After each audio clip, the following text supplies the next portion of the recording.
अस्सलामुअलैकुम स्टूडेंट्स, आज की वीडियो में आपके साथ मैं शेयर करूंगा क्लास 11 इंग्लिश 2025-2026 का स्मार्ट सिलेबस। इस वीडियो में आपको मैं बताऊंगा कि आपके कितने चैप्टर्स, कितने पॉइंट्स कैंसिल हो गए, डिलीट हो गए।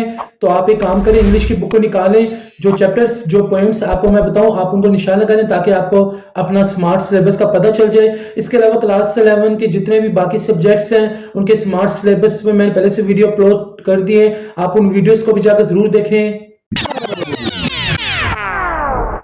तो स्टूडेंट्स, जैसे कि आप देख सकते हैं, ये है आपके 4 चैप्टर्स जो कैंसिल हो गए हैं। तो पहला चैप्टर जो कैंसिल हुआ है वो है चैप्टर नंबर 14 मून। इसके बाद chapter number 7 what you do is what you are. इसके बाद चैप्टर नंबर 9 जो कि एक नज्म है, फ्रीडम।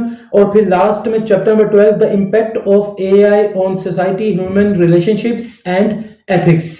तो स्टूडेंट्स, ये था क्लास 11 इंग्लिश का स्मार्ट सिलेबस। एक नई वीडियो में आपसे फिर मुलाकात होगी।